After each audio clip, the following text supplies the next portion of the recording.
Alright, welcome everyone. As I'm recording this, this is right after the Raheem vote where he was blindsided 4 to 3 to 1. And it's like 30 minutes before the actual challenge, so I was thinking to just make a quick review of what's already happened and talk about each person before this temporary merge. I've never seen this temporary merge happen for my group game history, so I was pretty excited to do something new. Hopefully it works out, and I think it will this time, to be honest, at least looking at how it's unfolding as of now, even before the immunity challenge. But before, I didn't really have an opinion on anyone in this game, and now I think I do have a better opinion on everyone. Everyone's at least sent one confessional. I think everyone has. So it's going to give me an opportunity to actually speak on every single person, hopefully in depth, at least for, I don't know, 30, 45 seconds.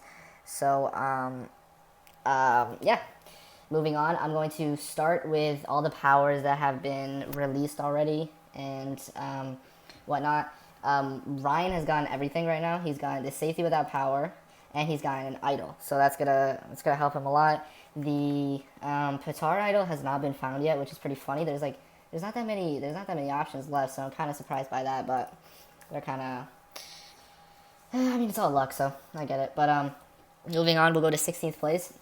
The first two votes were pretty simple for Pitar. Nothing much happened, not much drama. It was kind of like whatever. But Johnny literally just asked to go home. Like, he was like, whatever, I'm playing too many games. So he just asked to leave, which kind of pissed me off a bit. You know, it's like, why did I cast someone that did not give a shit about the game, and he would just vote himself off, and I could have given it to someone else that actually mattered. But it's whatever. I don't think he's ever gonna come back for anything, and that's fine. Goodbye to him. Moving on, I think this is the area where the final five alliance for Pitar was made with Scott, Josh, Ethan, Travis, and Saj. Them five, they're pretty good and pretty steady. As Darren went home next, he was from Spain, so I don't think he went to many challenges. He was, I think, the only person that didn't send a confessional in the whole cast, so I was okay with like two non-entities in the game going home early, because it didn't really mean too much to me. You know, a lot of people that actually cared about the game and they were super immersed in it, they were still in it, so I was happy about that. And that left Merrick all alone with the 5-person alliance, but he's super focused on immunity challenges and whatnot, so they wanted to keep him for activity.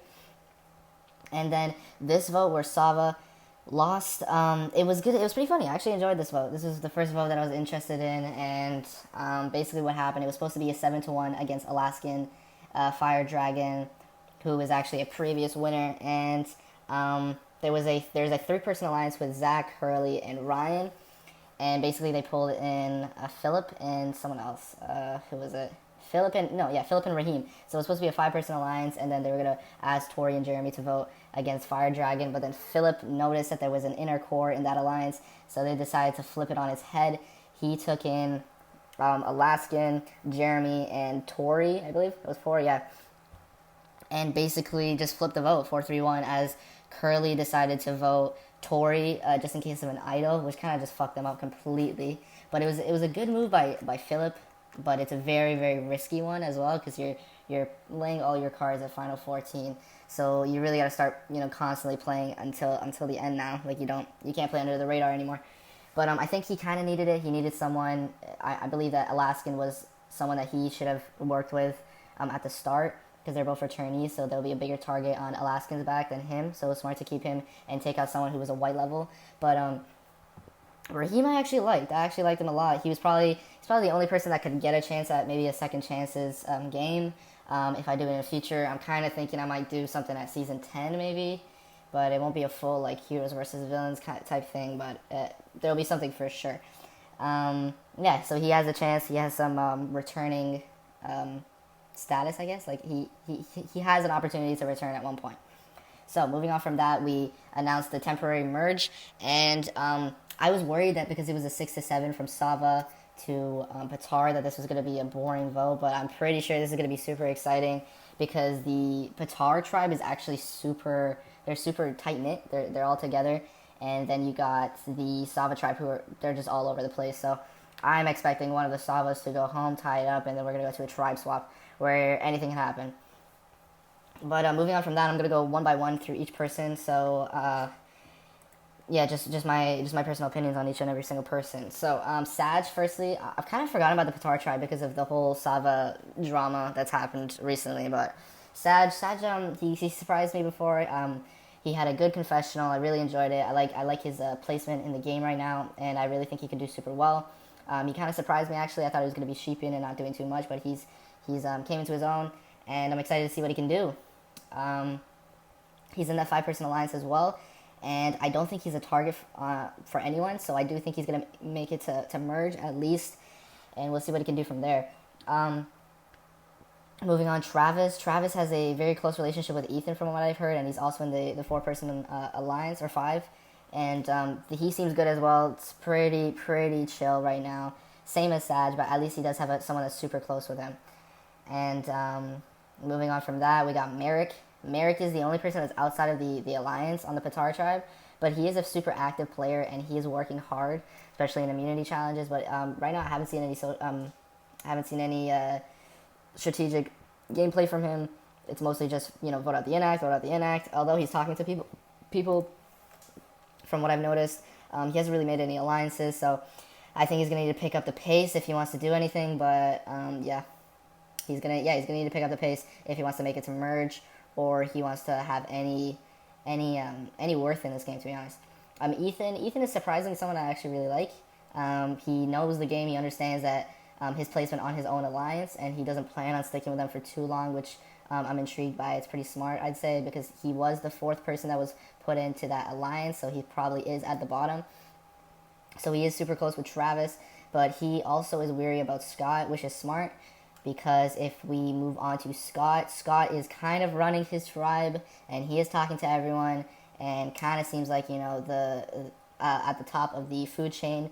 But I feel like a lot of people notice that, so he might get in trouble, but who knows? I'm enjoying Scott right now. He's playing pretty well, but it can bite him in the ass very, very soon if he doesn't get someone that he fully trusts. Because a lot of people are close with him, but no one is 100%.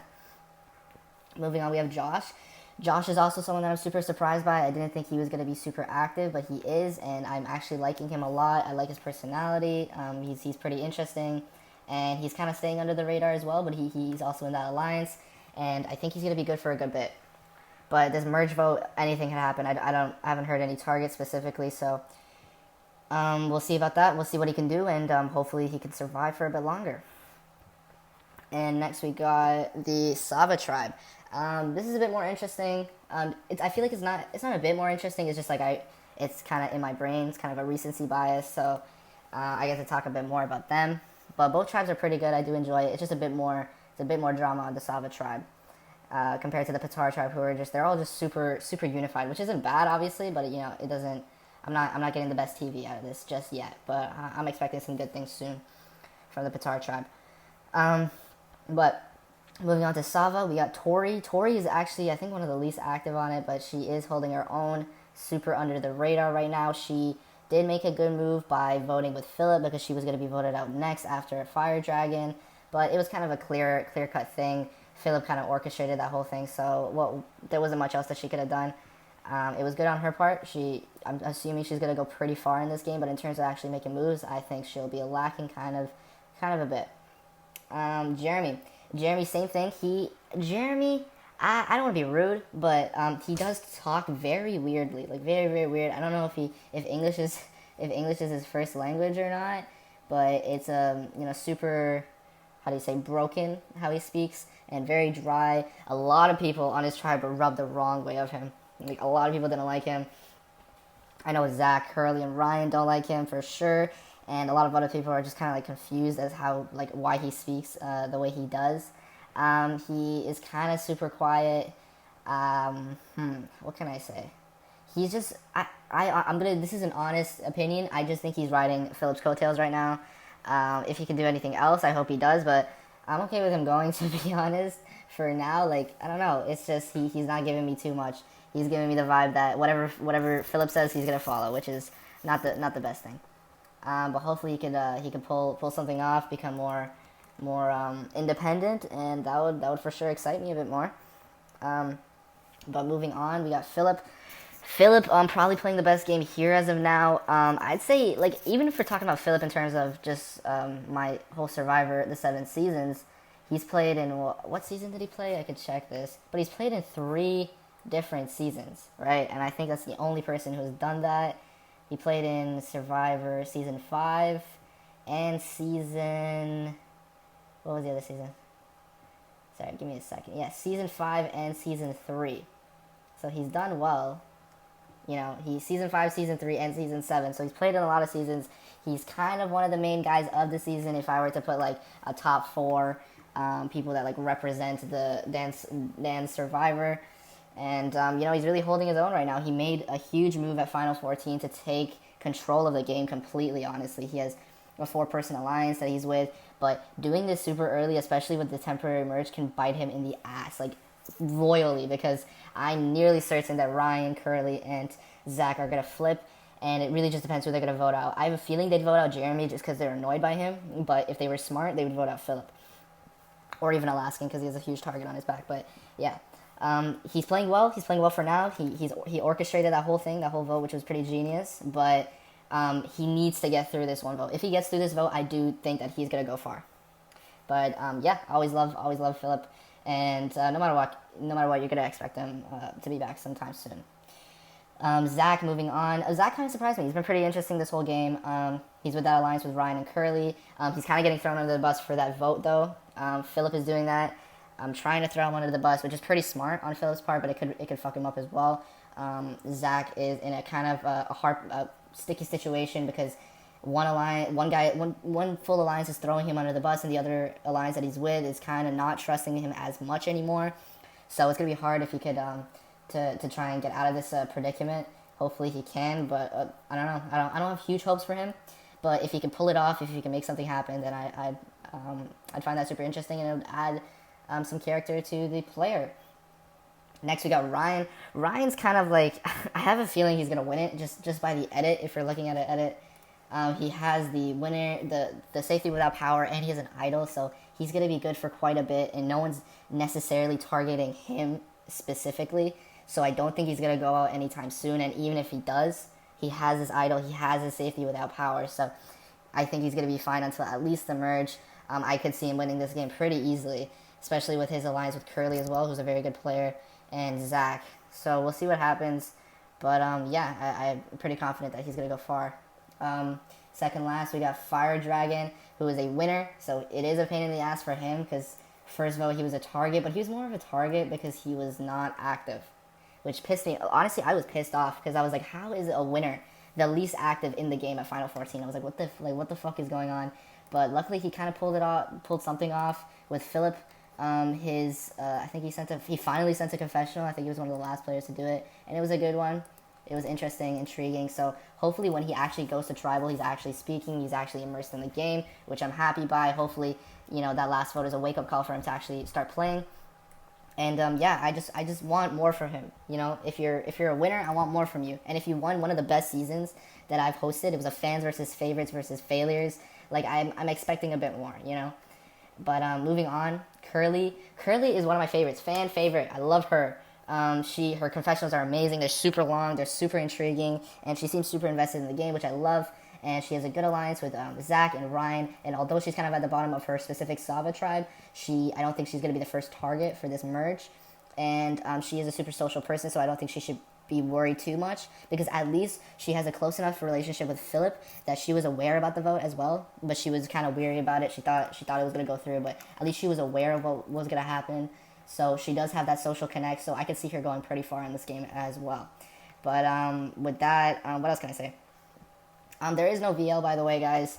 It's just me in the confessional group because I don't know. It's been a while since I haven't done I've done a Survivor game, so a lot of people just aren't even like active, so I don't have enough people to do it. But yeah, moving on, we got the wiki. I'm putting that up. It's going pretty well.